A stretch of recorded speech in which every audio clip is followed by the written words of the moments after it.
Nah, kemarin kan ada pertanyaan di sebelumnya, di thread sebelumnya, apakah HIV itu ada obatnya? Dan kita masih belum tahu bahwa itu fakta atau mitos karena kita sering dengar di luaran bahwa HIV itu nggak ada obatnya. Tapi sebenarnya ada obat untuk HIV dan itu sudah ada sejak beberapa puluh tahun yang lalu. Namanya ARV, antiretroviral.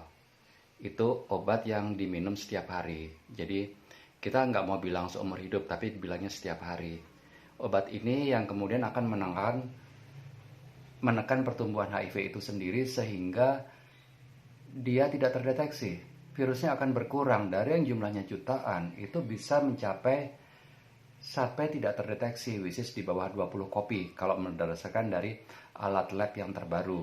20 kopi berarti tidak terdeteksi dalam artian alat lab yang digunakan untuk memeriksa tetes darah orang dengan HIV tersebut itu tidak bisa menemukan jumlah virus HIV. Ini karena orang tersebut minum ARV secara rutin. Tapi bukan berarti kemudian orang tersebut sembuh. Saya nggak bisa bilang sembuh itu bagaimana ya, karena balik lagi sembuh itu kan tergantung kalau misalkan dia nggak sakit apapun, apa yang mau disembuhkan. Orang dengan HIV yang sehat, dia nggak ada yang perlu disembuhkan, dia hanya cukup perlu minum ARV setiap hari agar tidak sakit. Beda sama orang yang tanpa HIV. Orang tanpa HIV dia akan minum obat karena dia sakit, sehingga penyakitnya sembuh, sehingga gejala yang menyebabkan sakit semuanya hilang.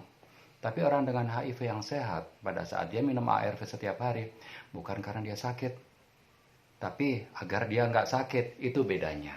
Jadi HIV ada obatnya, ketahui status kalian sejak dini, tahu status sehingga pada saat kalian positif bisa mulai pengobatan dan tidak lagi menularkan ke pasangan.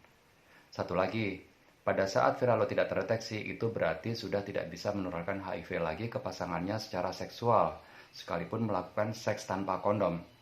Jadi, udah nggak bisa menularkan, udah nggak bisa dianggap sebagai penular, sumber penular atau apapun, ya seharusnya kita tidak mau lagi di stigma sebagai orang yang menularkan HIV ke siapapun, ke orang lain atau ke pasangan. Karena faktanya adalah tidak terdeteksi viral load berarti tidak dapat menularkan ke orang lain secara seksual, sekalipun melakukan seks tanpa kondom. Tapi kondom tetap masih diperlukan untuk mencegah IMS lain dan juga kehamilan yang tidak diinginkan. Yuk, cek status.